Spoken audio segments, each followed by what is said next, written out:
நான் பார்க்க போகிற மாடல் வந்து ஆஷா 311. இது பார்த்தீங்கன்னா 1 GHz ப்ராசஸர் ஸ்பீடு வந்து அது மட்டும் இல்லாமல் 3G ஒய்ஃபை நீங்கள் யூஸ் பண்ணிக்கலாம். இது 3 டைம் மெனு பார் வந்துடும்.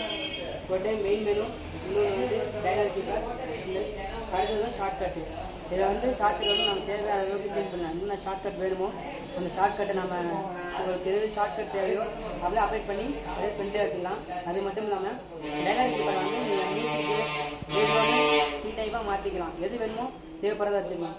அது மட்டும் இல்லாமல் இதுக்குள்ள வேவ் நோட்டிஃபிகேஷன் இருக்குது. இதில் பார்த்தீங்கன்னா நம்ம ஷார்ட்கட்ஸ்லாம் மெனு ஃப்ரெண்ட்லேயே வந்துடும். டேட்டா பேக் இப்போ டேட்டா ஆஃப் பண்ணணும்னா உள்ளே போய் ஆஃப் பண்ண தேவையில்லை, நாம வெளியே ஆஃப் பண்ணிக்கலாம். அதே மாதிரி wifi, bluetooth, profile, silent profile எல்லாமே உங்கள் ஃப்ரெண்ட்லேயே வந்துடும். அது மட்டும் இல்லாமல் இதில் இன்னொரு ஆப்ஷன் இருக்குது, நோக்கியா மியூசிக்னு.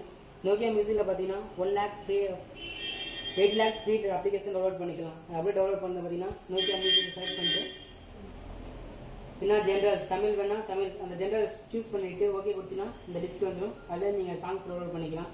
அது மட்டும் இல்லாமல் மெயிலாம் உங்கள் மொபைல்லேருந்தே மெயில் சென்ட் பண்ணிக்கலாம். ஓவிஎஸ் கேம் டவுன்லோட் பண்ணுறது, அப்டேட் டவுன்லோட் பண்ணிங்கன்னா நீங்கள் ஒரே டவுன்லோட் பண்ணிக்கலாம். அது மட்டும் இல்லாமல் இப்போ